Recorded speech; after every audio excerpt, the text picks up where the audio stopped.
Bonjour à tous, chers futurs millionnaires. La purge en fait des cryptos et on a eu un crash de Bitcoin et pratiquement tous les cryptos sont dans le rouge. On peut voir ensemble, hein. 35 512, Ethereum à 2457, Solana a vraiment divisé, a perdu 50% parce qu'on était dans les 200 $ et vraiment pas cher, d'accord. Tout a dévissé parce qu'il y avait une nouvelle sur la Russie qui veut interdire tout ce qui est mining de crypto-devises. Mais ce genre de news, en fait, c'est une excuse pour shorter, d'accord, pour vendre, pour vendre. Et les professionnels qui font du trading des cryptos peuvent vendre à découverte et shorter lorsqu'ils ont, par exemple, ce genre de nouvelles assez mauvaises, bah, ils shortent. Donc ils font chuter tout ce qui est crypto, BTC. On a cassé les 40 000 maintenant. On se retrouve, on était bloqué dans les 45, 50, 40 pendant des semaines là. On était coincé ici. Avec la mauvaise nouvelle, bah, les traders ont vendu à découvert, boum, on poussé vers le bas, d'accord. C'est une correction. Il est normal en fait dans le marché d'avoir des corrections, comme à la bourse traditionnelle. Moi, je trouve c'est bien d'avoir des corrections, d'accord? Parce qu'on a eu un an de montée en ligne droite stratosphérique dans le monde de la crypto. Il est normal, je répète, il est normal que le marché corrige. On est à 35 000, c'est un très bon point. Ce n'est pas un conseil d'investissement, mais à vous de faire votre propre décision. Un très bon point pour buy the dip, d'accord? C'est ce que moi je ferais ça. Et maintenant, on va essayer de voir sur quel niveau le bottom. On va aller vers quel niveau le point le plus bas possible. Alors, on va voir ça. J'ai fait une fake sell. Hop. Charlie, en fait, c'est pas mal. Hein. Je recommande Charlie Bilellos. En fait, c'est un analyste américain. Donc, il analyse la bourse, tout ce qui est marché des cryptos. Donc, il met les points le plus haut, le point le plus bas. Vous voyez, c'est vraiment très très intéressant. C'est ça qui va me permettre en fait de calibrer un peu le point bas possible en fait, le plus bas possible du BTC. Pour l'instant, comme il a tuté, on a fait moins 45%. D'accord? Est-ce que c'est grave, moins 45%? Pour les gens qui sont dans le monde de la crypto depuis 2010, 2017, 2015, est-ce que c'est grave, moins 45%? D'accord? La réponse est non. Parce que si vous revenez en arrière, d'accord, vous allez voir que, regardez, en 2018, ça a fait moins 84%. Moins 84%. Et est-ce que vous croyez vraiment que moins 45% c'est grave? Non. Dans le marché de la crypto, c'est tout à fait normal, d'accord? Là, moins 45%. Donc, à peu près la moitié, donc ça va faire moins 50 bientôt, peut-être. Ça va descendre un peu plus bas. Mais regardez, en 2017, le point le plus bas, on a tapé moins 41%. D'accord? En 2015, moins 85%. En 2013, moins 76%. Alors 2011, c'était un carnage. 2011-2010, c'était un carnage parce que ça fait moins 94%, pardon, le point le plus bas. Et en 2010, bah, moins 72 à moins 94%, le point le plus bas. Vous voyez, dans le monde de la crypto, moins 20, moins 40, c'est tout à fait normal, d'accord? Parce que ça peut faire aussi plus 20, plus 40, dans les deux sens, hein, d'accord? Maintenant, comment on va calibrer le point le plus bas? Ce n'est pas, c'est juste pour vous montrer comment je travaille, pour essayer de trouver le point le plus bas à chaque fois, d'accord? Là, on sait qu'en 2022, on est pour l'instant à moins 45%. Est-ce qu'on va faire un premier buy de dip? D'accord? Pourquoi pas? Mon avis à moi, ce n'est pas un conseil d'investissement. Moins 45% ou moins 50%, pour moi, c'est un très bon niveau de buy de dip. Le premier niveau, d'accord? Ne pas mettre bien sûr tout son argent dans le BTC. Hein. Mais c'est un bon niveau à moins 45, moins 50. D'accord? Et si ça descend plus bas, ça sera le deuxième niveau d'achat. D'accord? Alors, on a bien vu qu'en 2021, ça fait moins 55%. Donc le point le plus bas était dans les 28 845. 2018, moins 84, 3122. etc., etc. Alors, comment moi je vais calibrer le point le plus bas pour 2022? D'accord? C'est très simple. Je vais prendre le scénario le pire scénario possible. C'est quoi? C'est moins 84% ici. D'accord? Voilà. Et il y a en 2010 et 2011, le pire scénario, moins 94. Voilà. Le pire scénario dans le monde de la crypto.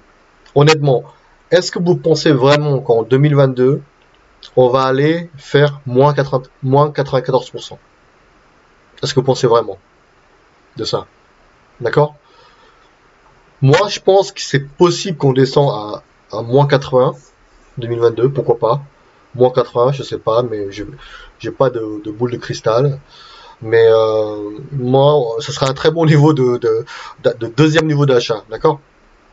Alors c'est comme ça que qu'on calcule, pour moi, qu'on calibre. C'est pas une science exacte, d'accord? Parce que c'est la pure spéculation en essayant de trouver le point le plus bas possible de, de Bitcoin, d'accord? Alors, il a fait 69, on va prendre 69 000, hein, le point le plus haut, d'accord? 84%. Voilà. Et donc, 69. Voilà.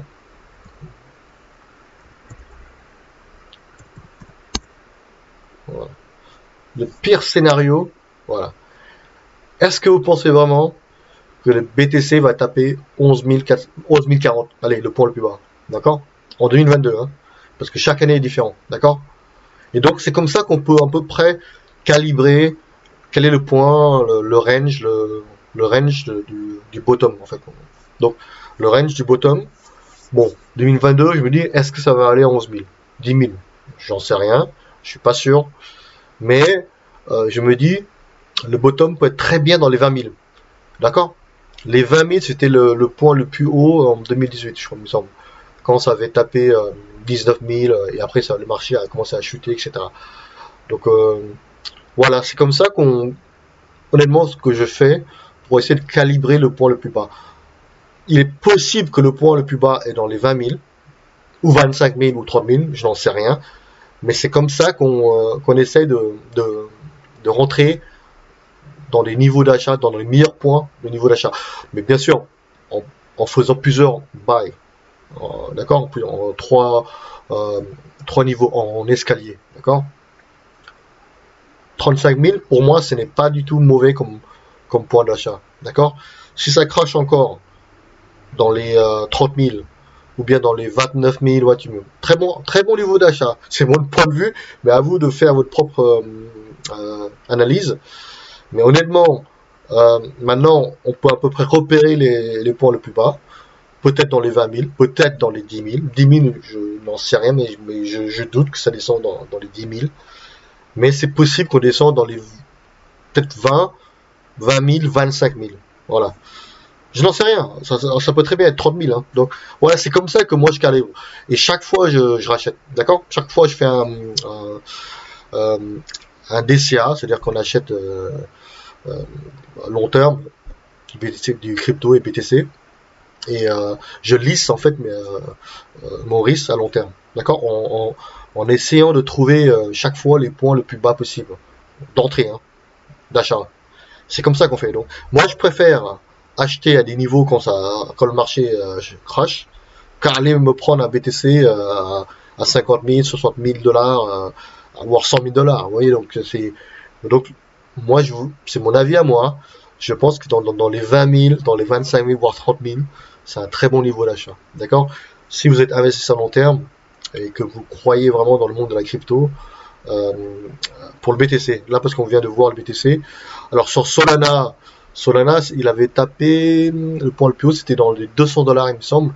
Maintenant, on est dans les 100, donc il a perdu 50%. Solana, c'est un très bon projet et ce n'est pas délirant d'aller prendre du Solana comme premier niveau d'achat, by the dip, d'accord? Si ça crache à 50, pourquoi pas un deuxième niveau d'achat? Mais est-ce que vous croyez vraiment que Solana va aller à 1 $? Bah, j'en doute, hein. Après, ce n'est que mon avis à moi. Mais, gardez du cash et essayez de trouver les points le plus bas. D'accord? Toujours 3 niveaux, 4 niveaux d'achat et pas mettre tout son argent sur un niveau. Je connais quelqu'un où il met tout son argent. Allez, je vais acheter au premier niveau direct. Non, c'est pas ça qu'il faut faire. Ce qu'il faut faire, c'est qu'il faut prendre sur plusieurs niveaux et bien sûr diversifier son portefeuille. D'accord? Donc moi je m'inquiète pas du tout ce qui est dans le rouge là, dans toutes les vidéos qu'on voit là, sur YouTube. Oui, oui, c'est chaud, ça crache et tout, ça va aller très très bas. Mais on a déjà vu. Si vous avez fait la crypto depuis 2010, vous savez très bien que quand ça chute sévèrement. Et quand ça monte aussi sévèrement. Vous voyez, dans les deux sens. Vous voyez, Solana, là, on est dans les 99, très bon niveau. Moi, je pense que c'est un très bon niveau. Avax, 60 $, oui, pas cher. C'est un discount. Voilà, c'est un discount. Mais je pense que le marché va.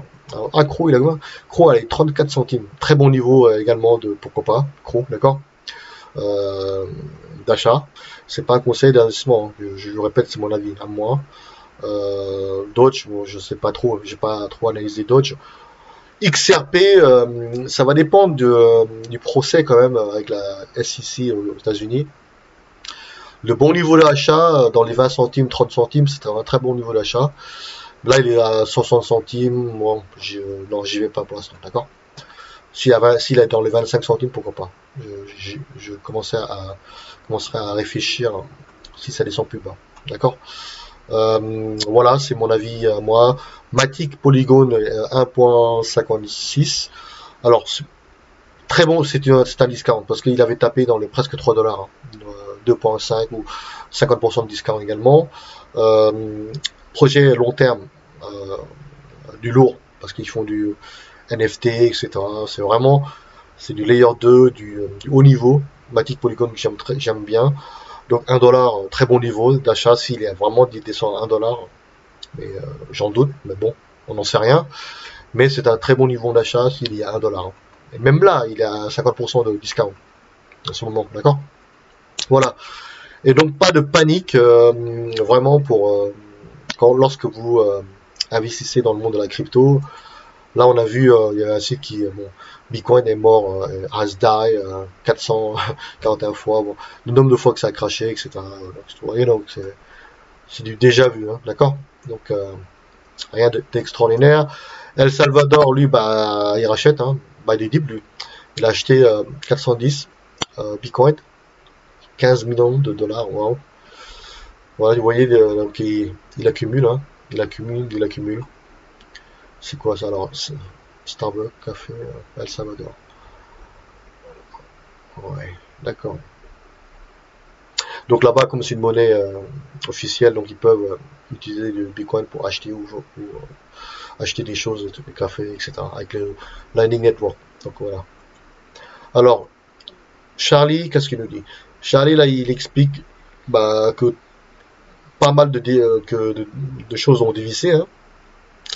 Donc on a vu que le Nasdaq, Nasdaq 100 a fait moins 13%, hein. Un petit carnage, hein. D'accord?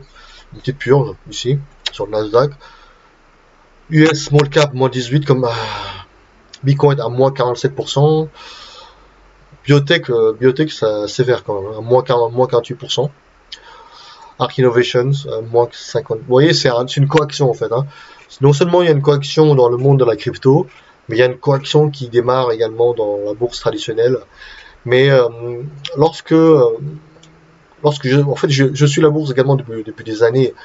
Souvent, ce genre de down, de chute, en fait, c'est une sorte de technique pour mettre la pression sur les banques centrales, d'accord? C'est souvent le cas parce que les banques centrales surveillent en fait la bourse également, parce que les pensions, tout ce qui est retraite en fait sont placés à la bourse dans les pays anglo-saxons, et donc si ça crache, votre retraite il est à zéro, quoi. Votre pension est à zéro comme en 2008. Donc vous voyez, donc les banques centrales surveillent le marché, la bourse ne vous inquiétez pas. Si elles voient que le marché chute, crash à fond, ils vont pas augmenter les taux. Moi, je doute que les banques centrales augmentent, la Fed ou la BCE augmente les taux d'intérêt.